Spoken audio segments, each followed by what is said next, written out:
Hi guys, I'm live. How you guys doing? Um, I wanted to go live at my front porch here. Um, First of all, I talked with the moderator, and he didn't do anything intentionally on his side. Something Google did um, that neither of us intended made it so that I had to use for a second there for a while. I had to use his iPhone to log into my Gmail account, and which I had to log him out, sign him out, so that I could use my phone to log myself in for the two-factor authentication, and it worked, and I got my account back. But the matter had nothing to do with that intentionally. He didn't do anything, and I believe him. So I from now on, I'll just log him in when it's time to post a video, and then I'll log it back out after we post it. That way there's no more contention like this. There's no more chance for anything like this to be a problem anymore. So we solved that. So thank you, moderator. We're still working together. In fact, he's processing, working on producing, but we just recorded on Saturday, Sunday, Monday, 2 days ago. It sounds like he's doing a good job, and he's even encouraging me to even grow further from not just being like a guitar player when he met me, but an artist. And then now he wants me to think of the whole band when I compose, not just my guitar part and singing part. In other words, and think of the whole band, be a composer, actually try to think of the whole picture, even if it's not you playing, it's not me playing or singing. I still can think of pieces or parts of songs where I kind of drop out on the guitar and let something else take over, like bass and keyboards and stuff like that. And that's entering the area of being a composer. And I say, challenge accepted. I think that's a good idea. I want to try that.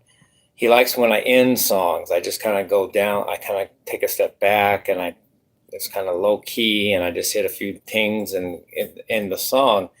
But why don't I do some of that in the song, in the middle of the song, as like a breakdown or a part that is gives something else a chance to come in and have a different part, so it's not all just the monotonous guitar singing all the time. And I think that's a good idea. So I'm going to write that into the songs from now on, and the ones that we're still working on, I'm going to write a part like that for those songs. So next time the matter and I record, I can add that to the palette, because it's easy to think when you're playing by yourself and of only your part, but there's times when you back off and let something else come in, and that's what I need to start putting in my song. So that's what I'm going to start trying to do.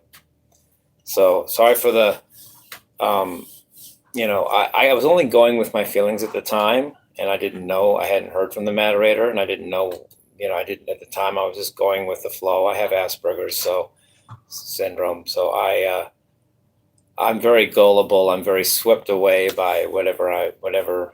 I don't have much of a filter as far as what I think is right at the time. I don't read people that well, and this and that. So it helps me good with art, but it doesn't help me with everything else. A lot of things it doesn't help me with. So I'm good, and I want to address my button up Monday today. I actually feel good about it. Because of the time change, and I only have till 9 o'clock, and to do my music, and I slept in because I needed, I got sleep last night. So by the time it was time to do my button up Monday, I literally had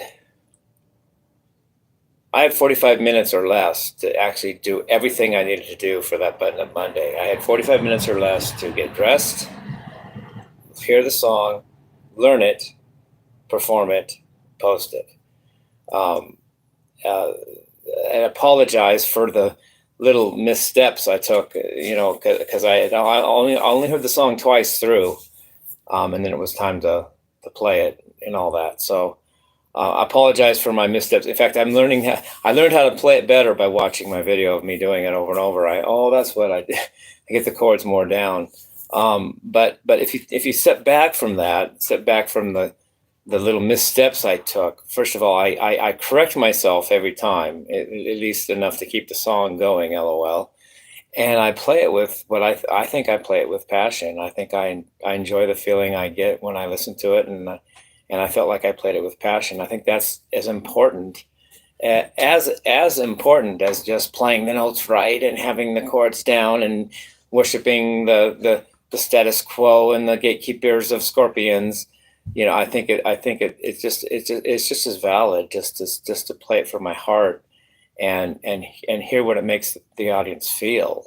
I mean, okay, yeah. I mean, if anybody can just play the record and hear that. Anybody can just AI can make perfect redundancies of music, but what's missing there is the passion and the feeling, and that you can't say is right or wrong. It's just, did you feel that? And ultimately that's a lot of where music goes and what music's about. And Geddy Lee from Rush said, you learn all the scales and all those notes, but at the end of the day, you're reaching the audience emotionally, and that's what counts. So I'm not. Yeah, I could play it again and get the chords right. I mean, I literally heard it twice. That's how much time I had to learn that song before I needed to do it. I heard the song twice, and yeah, there's some, okay, he went there, he went here, okay, I goofed a little bit, but it's actually not easy to play something that you know but not completely, and then stay on your feet and even know what you did wrong if you hear it wrong. I hear the song right, so I can hear if it's wrong or not. That's musicality. Just learning the notes and never missing any of them. That could be just rote memorization or rote memorized muscle memory, but that doesn't necessarily mean does not necessarily infer musicality, and at least to me. And that's my opinion. And I think my opinion is as valid as anybody's, but not more valid than anybody's. It's just my opinion. You have your opinion, but that's good. But I have mine. And so anyway, I actually get a kick out of listening to it because it's fun. I mean, I'm sorry.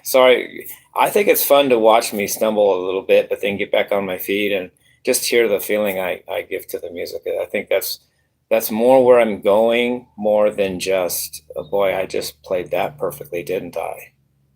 But because at the end of the day, I write my own music first. I'm not a copy guitarist. I'm not just I play the covers and I do them right and I do what they did and blah blah blah. And that's really not me.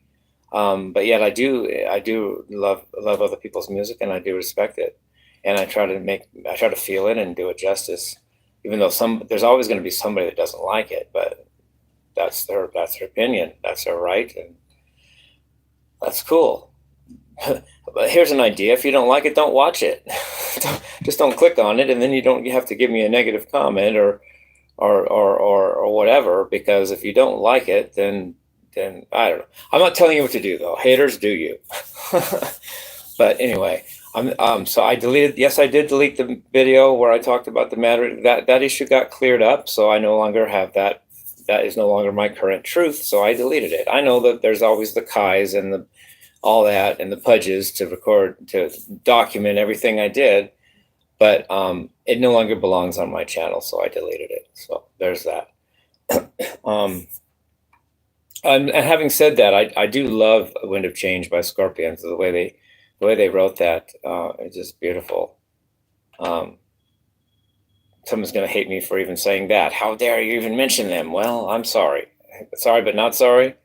It's a beautiful song, and I tried to capture that beauty in my take of it. And not saying I just had it all down, I memorized it, and I'm not going to make a mistake. It wasn't that approach. It was more just a heart-to-heart approach. And the heart of the song, the heart of the music to me. There's always gatekeepers that are going to say I played it wrong, but screw them. I don't know how much I can say on YouTube, but go toss one off. I don't know. I don't know what I'm saying. So anyway, I love you guys. Peace, love, and rock and roll.